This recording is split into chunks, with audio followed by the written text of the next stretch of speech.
Bonsoir à tous, bienvenue dans votre émission, votre projet pour la Réunion. Hier, on a parlé de structures agricoles qui se mettent en place, de Pangar aussi, qui fédèrent les associations, de voir qu'il y a un mouvement pour essayer de changer les choses. Et une des questions, un des éléments soulevés par Isabelle Payette, c'était sortir l'alimentation de l'économie. Marchande. Pardon? L'économie du marché. L'économie de marché, pas de l'économie. C'est incroyable, c'est quand vous êtes réactif, c'est bien. Alors, celle qui m'a corrigé, c'est l'ancienne estite Yvette Duchemin, bonsoir. Bonsoir, merci. Et l'ancien prof Éric Ismaël, bonsoir. Bonsoir à Isabelle Payette et bonsoir à Herman Austin. Bonsoir. Alors, on va préciser Oasis, votre association c'est Oasis. Oasis, c'est Bioconsomme Acteur. D'accord. La seule association de consommateurs de la Réunion. Isabelle Payette, c'est donc Zarlor-la-Terre. Vice-président de Zarlor-la-Terre. D'accord. Et Herman Austin est donc président de GRD. Le GAB. Le GAB, Groupement des agriculteurs bio. Groupement des agriculteurs et trices bio, parce que quand même, les des agricultrices, il ne faut pas les oublier, biologiques. D'accord. Bio. 974. 974. Et je m'excuse pour mon erreur. Et le président du comité Pangar qui fédère les associations pour qu'il y ait un mouvement un peu plus fort et d'avoir une démarche, je dirais, plus réfléchie et collective. Un projet de société. Voilà. Sortir l'alimentation de l'économie de marché, comme vous m'avez corrigé, et je vous en remercie. Elle a dit qu'elle a corrigé un journaliste, elle l'a fait, bravo. Non, mais gentiment. Non, merci. Je t'apprécie trop. Non. Bon. Au contraire, l'humilité nous apprend, on doit dire merci quand on nous apprend quelque chose de bien, c'est vrai. Alors, Isabelle Payette, puisque c'est vous qui avez porté cet élément-là, comment vous pensez qu'on peut sortir l'alimentation de l'économie de marché? Alors, déjà, donc Zarlor-la-Terre, il prône une réforme agricole, sociale, économique et culturelle. Et donc, nous, on voit sortir de cette économie marchande en faisant une filière protégée. Et il faut bien commencer quelque part. Passons par les cantines scolaires. Qui ne veut pas que nos enfants mangent bio? Personne, à première vue, puisqu'il y a de plus en plus de consommateurs qui s'unissent pour pouvoir porter cette voie. Mais les agriculteurs, comme je disais, les agriculteurs se suicident. Nous avons du chômage, tous ces problématiques de la société. À travers cette filière autonomie alimentaire dans la cantine scolaire, nous allons pouvoir expérimenter un nouveau statut pour l'agriculteur, qu'il puisse vivre dignement de son travail, que les enfants, nous avons 40% de familles qui vivent sous le seuil de pauvreté. Ces enfants-là, pendant la période d'école, pourront manger équilibré, bio, local et culturel. Puisque justement, culturel, c'est ces terres en friche que nous allons mettre dans cette filière protégée. Mais il y aura du riz, des grains, tout ça pousse. Nos ancêtres sont arrivés ici avec des grains de riz dans leur poche. Oui, on rappelle qu'aujourd'hui, il y a d'autres personnes qui sont sur cette posture de planter du riz. Ils ont commencé et pour l'instant, ils préfèrent ne pas faire la boue avant la pluie et attendre le bon résultat. Et je vais revenir sur cette alimentation qui doit sortir de l'économie marchande. Comment aujourd'hui, on sait que l'économie, c'est la fluctuation des prix et c'est le marché.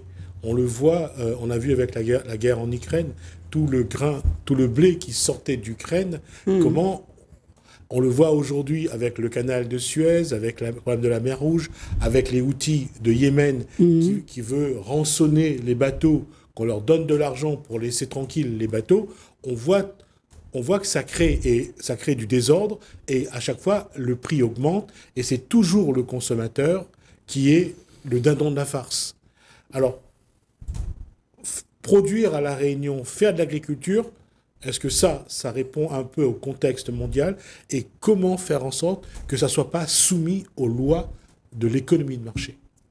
Eh bien, écoute, moi j'aimerais bien dire que pourquoi est-ce qu'on voudrait changer? On voudrait changer parce que ce système n'est plus tenable.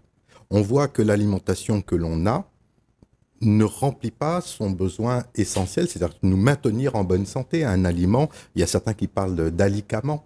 La nourriture doit nous maintenir en bonne santé. Or, la nourriture actuellement nous empoisonne. Il y a quand même un problème. Nous préférons acheter des produits qui viennent de 10 000 km plutôt que de les produire localement avec un agriculteur qu'on peut saluer et serrer la main sur le marché forain. Il y a un choix de société à faire. Et ce choix de société, il ne doit pas être opéré dans la contrainte et dans la peur.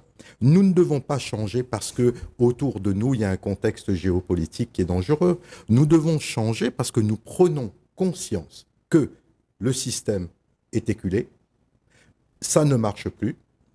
Il faut qu'on arrête d'avoir, Yvette va en parler tout à l'heure certainement, les coûts cachés de l'agriculture. Conventionnel. Exactement. Sauf qu'il y a une autre possibilité pour avoir une agriculture qui est belle, qui respecte la vie, parce que nous aimons la vie à La Réunion. On nous l'a fait un petit peu oublier en nous déracinant de notre culture, de notre identité, de notre histoire. Mais le Réunionnais, profondément, il aime la vie. Dans toutes les maisons créoles, il y avait un jardin avec Mémé qui plantait ses plantes médicinales, mais aussi ses plantes potagères. Donc tout ça, il faut qu'on retrouve. Et ce projet-là, il est totalement viable économiquement. Mais je vais laisser les spécialistes parler. Il y a du chemin adhère à ce qu'a dit Isabelle Payette et Éric Ismaël. Totalement. Et il est question aussi de notre identité et de notre culture. Chose qu'on a tendance à nous faire oublier en nous faisant manger n'importe quoi.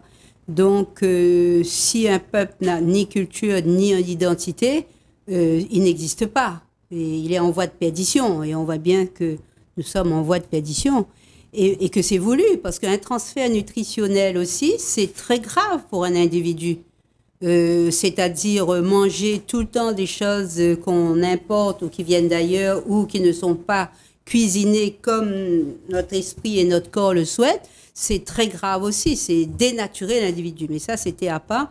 Mais ici aussi, ce qu'il faut mettre en œuvre et qui prévoit tout ce que nous avons dit, tout ce que vous avez dit, c'est la loi Egalim qui n'est pas mise du tout en œuvre à La Réunion et qui devrait être un levier pour l'agriculture bio. Et on voit bien qu'on est en train de tuer ici les agriculteurs et l'agriculture bio. Parce que la loi Egalim n'est pas du tout, malgré les beaux discours de nos décideurs. Le Premier ministre Gabriel Attal vient de relancer justement le débat là-dessus en disant qu'il faut que ça soit oui, j'ai entendu. Institué. Oui, et ce soit institué, seulement les biens beaux de causer. On connaît les créoles, il dit grand causeur, petit faiseur. Ben, nous sommes absolument dans ce cas-là. Gabriel Attal a dû prononcer au moins 30 fois le concept de souveraineté alimentaire. Moi, j'ai une petite question à lui poser. Est-ce qu'il sait ce que c'est que le concept de souveraineté alimentaire? Je ne pense pas. D'accord? Eh bien, donc, la loi Egalim n'est pas mise du tout en œuvre et on prévoit... Alors, on va quand même préciser c'est quoi la loi Egalim. Oui, la loi Egalim vient des États généraux de l'alimentation. En 2018, elle a été votée. Et elle prévoit donc que nous, en gros, une bonne répartition des prix entre l'agriculteur, de l'équité en général entre l'agriculteur, le producteur, le fournisseur. Et elle prévoit aussi qu'il y ait pour les Outre-mer 20% en 2022, on a déjà dépassé 2022, on n'y est pas, de produits de qualité et durables et 5% de produits bio. Zéro calebasse à fumer grand bois, puisque dans les collèges, on est à peu près à 1,50 et dans les lycées, on est à peu près à 1,42. Ça, c'est les chiffres de la DAF qui a mené une enquête et cette enquête est parue en 2021. Donc, ce qui fait que cette révolution, c'est une révolution qu'il faut faire, hein, ne s'est pas faite et ne se fera pas sans une pression populaire. La loi Egalim prévoit donc notre santé, notre bonne santé, notamment dans la restauration collective. Hein. Elle s'attelle à la restauration collective en sachant que la restauration collective sont les EHPAD, les prisons, les grands organismes qui ont des grandes cantines, la cantine, quoi. Et donc, beaucoup de gens. Il y a eu au moins 31 millions de repas dans la restauration collective à La Réunion. Ce qui veut bien dire que ça peut rapporter, ces 21 millions qui se sont envolés on ne sait pas où, avec l'économie de marché, ça peut rapporter à nos agriculteurs et ça aurait pu, hélas, reporter rapporté à UProBio, ça ne s'est pas fait. Et le pétrochimique, eh ben, il faut commencer à lui faire payer aussi la taxe pollueur-payeur, parce que le pétrochimique, on sait bien, détruit non seulement l'homme, l'agriculteur, la terre, la nature, toute la biodiversité est détruite par le biochimique. Et la Réunion est complètement dedans. Donc, il faut arrêter, malgré le courage de ces 500 à 540 agriculteurs. Mais Herman nous disait hier qu'ils désespèrent, vu la difficulté de leur métier, et vu que nous, on n'est pas assez solide pour aller les voir, acheter avec eux, et que le décideur ne se décide pas. Donc, il y a une grosse responsabilité de nos décideurs. Je vais donner la parole d'abord à Herman. Parce que s'il y en a deux, trois trucs qui me voudraient intervenir, il laisse tout le monde parler, mais Ah non, allez, oui, Herman. Herman, la question, c'est, quand on écoute Yves Duchman, Éric Ismaël et Isabelle Payette, sortir l'alimentation de l'économie de marché, surtout pour ce qu'on appelle les produits aujourd'hui biologiques, on a l'impression que quand on rentre dans une grande surface, il y a les produits oui, il y a ça. Et après, il y a les autres produits. Et c'est comment aujourd'hui faire en sorte que le produit bio soit un produit qui soit comme n'importe quel produit. Pour que les gens le regardent. C'est pas forcément plus cher, c'est pas forcément plus... Mais au moins que c'est un produit qui n'est pas, je dirais, un peu comme si on regardait Grand-Mère Cal sur la route. Avec son prix. Alors, on a plusieurs problématiques que moi j'ai constatées, que je demande aussi à la DIECT aussi de constater aussi.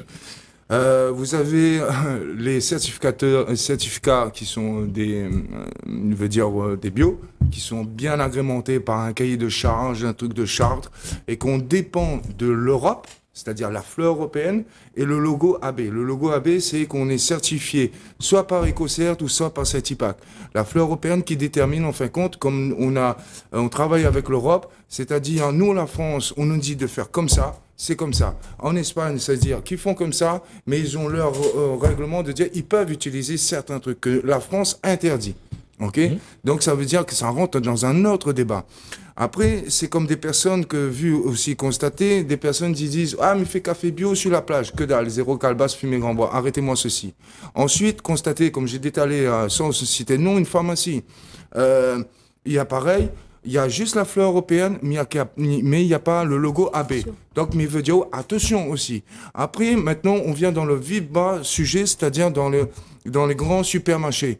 Vous voyez, et tout ça, ça vient que de l'extérieur. Oui, tout à fait. Voilà. Et après, qu'on revient aussi, comme Madame Duchman a bien dit, ça, la loi Egalim, mais on vient plus là, le GAB. C'est-à-dire que l'État dit plan nutrition santé, dégagé par l'ARS, et soutenu aussi par la Chambre d'agriculture, qui disait comment favoriser la production locale. Excusez-moi, la plupart dans les cantines, c'est pour ça tout à l'heure qu'on a dit chaque lien à la commune, à les primaires, le département, à le collège, le lycée, à la région, chacun a son institut et d'argent pour donner. Mais il faut arrêter de donner, c'est-à-dire des poires et des pommes qui sont d'extérieur. Donnons-nous des enfants, des bananes, tangors, des mandarines qui sont ici, qui sont présents et qui favorisent et qui respectent, surtout le respect. Il y a une chose que je vais dire, bon, je ne vais pas défendre les gestionnaires, les intendants des collèges et lycées ou ceux qui travaillent dans les mairies, mais c'est en termes de volume. À La Réunion, les écoles, les collèges et lycées veulent bien des produits locaux, mais le problème, c'est avoir le volume suffisant.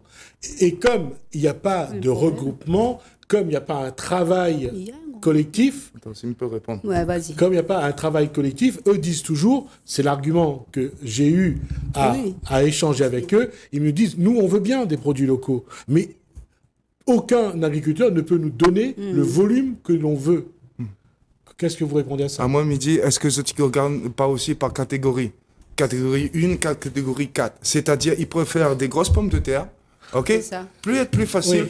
Donne-leur 2 tonnes de citrouilles. La plupart, ils crient. Alors, faut arrêter de crier. Soyez là pour faire votre métier, donne manger, maramaille, comme nos anciens, t'as t'es fait pour nous. Là, il me veut dire, il faut arrêter un petit peu. Et aussi, il faut faire comprendre à tout le monde Quand on lance, comment l'État, la restauration collectivité lance à dire je veux par exemple des légumes ou quoi que ce soit, ça s'appelle une appel d'offres.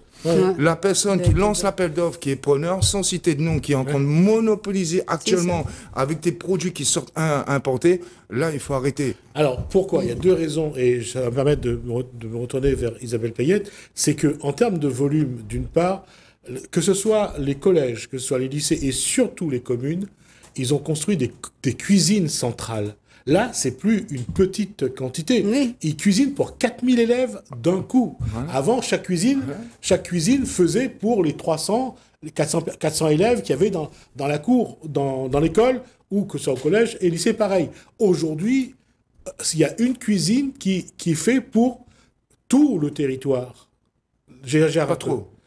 Oui, qui fait pour plusieurs établissements. Attends, voilà, mais ce qu'il y a, après, Isabelle, si me permet, moi, comme ça, ou l'éclair aussi, c'est-à-dire, on a une commune peut avoir 2, 3 restaurants en collectivité, sans citer, par exemple, le tampon, ça dépend les moyens et finances de la ville, de la commune. Ouais. Tout ça, il dépend aussi. C'est comme tout à l'heure, on incite à nous, si on va dans un petit village, là, où lui n'a point de restaurant, lui va dépendre de la ville principalement.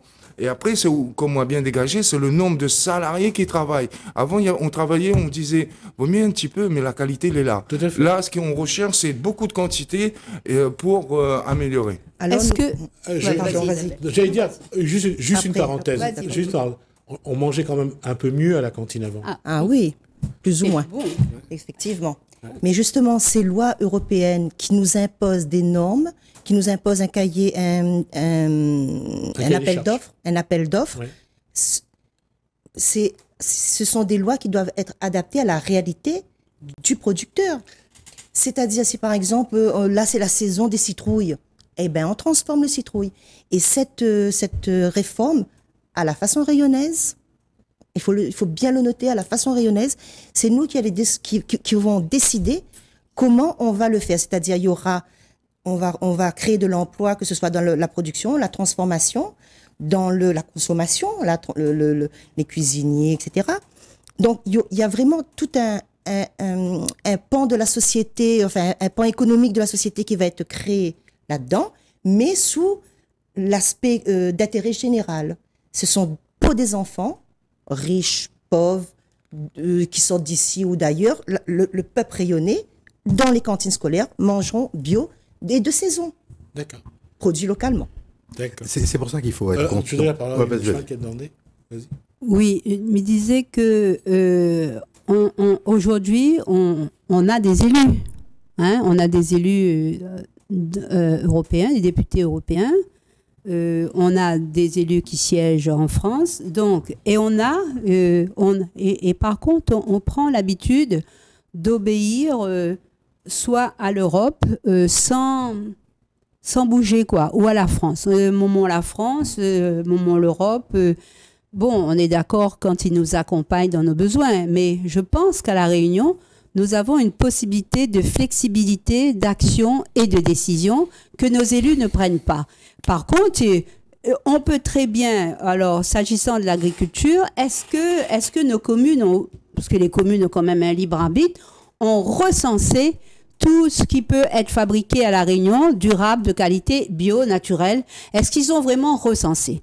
Est-ce qu'ils ont la volonté de le faire? On se pose des questions. Ou bien est-ce que c'est plus facile de tout commander à l'extérieur? Voilà, on a tout. On a le calibre, on a le gros pomme de terre, le gros citrouille, et de faire manger à nos enfants n'importe quoi. Encore une fois, moi, je pense qu'ici, il faut que nous ayons une autorité et une responsabilité certaine, puisque nous sommes là pour l'intérêt général. Par contre, quand il s'agit de passer des gros marchés, moi j'en ai vu plein passer, là, ils ne demandent pas l'Europe ni la France, rien là, et des gros marchés qui ne rapportent pas à La Réunion, notamment, on l'a vu en matière de déchets par exemple, il y a des marchés qui ont été passés et qui sont complètement néfastes pour La Réunion, mais par contre, là, on a le droit. Quand il s'agit de nous de manger, là, il faut lever le doigt. Non, à un moment donné, il faut être un élu ou il ne faut pas l'être. Et donc, il faut avoir ce que vous savez qu'on doit avoir.